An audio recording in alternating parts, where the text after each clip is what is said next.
হেদায়েত থেকে বঞ্চিত হওয়ার আরো কিছু লক্ষণ অন্যান্য কোরআন এবং হাদিস থেকে পাওয়া যায়। যেমন 1 নম্বর হলো পাপ করেও পাপের বোধ শক্তি হারিয়ে ফেলা। আছে না নাই?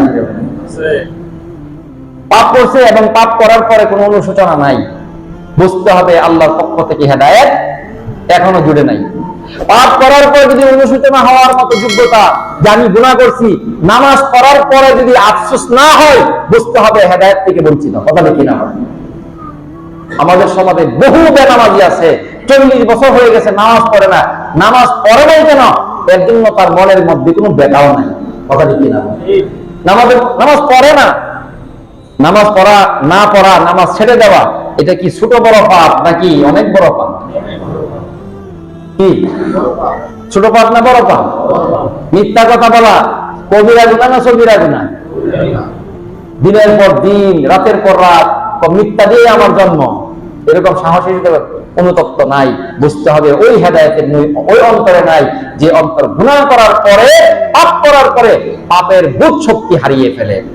এবং পাপের বোধ শক্তি যখন হারিয়ে ফেলে, তখন আল্লাহ রাব্বুল আলামিন তার অন্তর থেকে হেদায়েতের নূর উঠায় নেন। তখন ওই অন্তরটা হয়ে যায় পাথরের চাইতেও কঠিন। কিসের চাইতে কঠিন হয়ে যায়?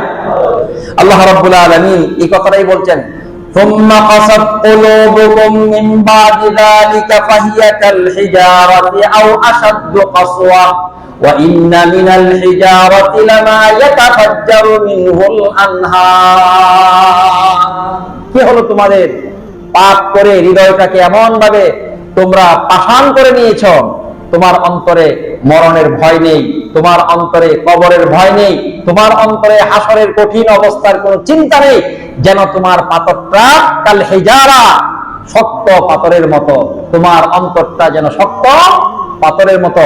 অথচ আল্লাহ বলতেছেন, ওয়া ইন্না মিনাল হিজারাতি লামা ইয়াতাফাজ্জারু মিনহুল আনহার ওয়া ইন্নামা ইয়াহবিতু মিন খাশিয়াতিল্লাহ। আমার এই মাখলুক পাথর অনেক সময় জাহান্নামের লাকড়ি হওয়ার ভয়ে অধর দ্বারায়, অশ্রু জড়ায়, বহু কান্নাকাটি করে, পাথরও কান্দে আমার কাছে। কিন্তু তুমি গুনাহ করে তোমার হৃদয় শক্ত হয়েছে, তোমার হৃদয়ে মানে আল্লাহর ভয় একটু সময়ের জন্য জায়গা করে নেয় না। আছে না? আমি এরকম অন্তর যদি এমন হয়, বুঝতে হবে হেদায়েতের আলো থেকে বঞ্চিত।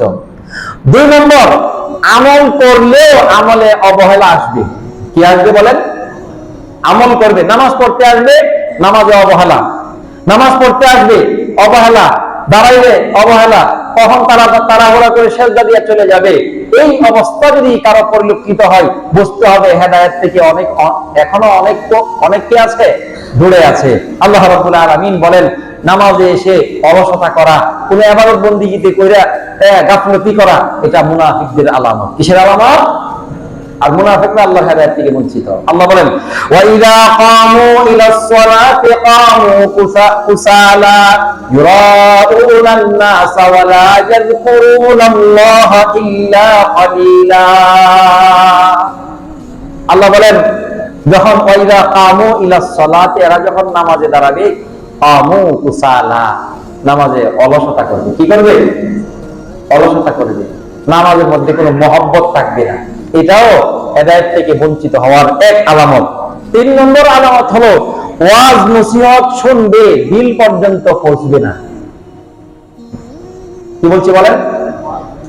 ওয়াজ নসিহত শুনবে কিন্তু দিল পর্যন্ত পৌঁছবে না। অথচ ওয়াজ নসিহত করার জন্য আল্লাহ কোরআনে আল্লাহ রাসূলকে বহু জায়গায় বলেছেন। আল্লাহ কি বলছেন? আল্লাহ বলেন, ফাযাক্কির ফাইন্নাদ যিকরা তানফাউল মুমিনিন। হে নবী, আপনি ওয়াজ করতে থাকেন, ওয়াজ করতে থাকেন। কারণ কি? ওয়াজ নসিহত যারা ঈমানদার, এদের ঈমানের জন্য বড় উপকারী। করে বলেন সুবহানাল্লাহ। সায়াযাক্কারু মান ইয়াখশা ওয়া ইয়াতাজান্নাবুল আশকা আল্লাযী ইয়াসলান নারাল কুবরা সুম্মা লা ইয়ামুতু ফিহা ওয়া লা ইয়াহইয়া। আল্লাহ বলেন, সায়াযাক্কারু মান ইয়াখশা, আমাকে যারা ভয় করে এরা ওয়াজ ভালো করে শুনে। আর আমরা ওয়াজ শুনি কি জানেন? এই হুজুরিতা কইবই, সব হুজুরের কথা যদি মানন লাগে তাহলে দুনিয়া চলা যাবে না। শয়তানে ছোট্ট করে কান পড়া দেয়। অথচ কোরআনের এক একটা আয়াত অবশ্যই মানুষকে হেদায়েতের পথে পরিচালিত করে। কথা বলছি। তাহলে 3 নম্বর কি বলছি? যে ওয়াজ শুনবে কিন্তু ওয়াজ দিলে ঢুকবে। 3 নম্বর, বন্ধন এবং সামাজিক প্রতিপত্তি নিয়ে সমাজে সব সময় ব্যস্ত থাকবে, নামাজের সময়ও এই ব্যস্ততা দেখা দিবে না। এই আলামত যদি কারোর মধ্যে থাকে, বুঝতে হবে যে আল্লাহ রাব্বুল আলামিন যেমন বলছেন, فَمَن يُرِدِ اللَّهُ أَن يَهْدِيَهُ يَشْرَحْ صَدْرَهُ لِلْإِسْلَامِ أَفَمَنْ شَرَحَ اللَّهُ صَدْرَهُ لِلْإِسْلَامِ فَهُوَ عَلَى نُورٍ مِّن رَّبِّهِ فَوَيْلٌ لِّلْقَاسِيَةِ قُلُوبُهُم مِّن ذِكْرِ اللَّهِ أُولَٰئِكَ فِي ضَلَالٍ مُّبِينٍ। আল্লাহ যে এখানে আল্লাহর পক্ষ থেকে হেদায়েতের কথা বলছেন, এই আলামতগুলো পাওয়া গেলে বুঝতে হবে আল্লাহ এই হেদায়েত তার অন্তরে দেন নাই।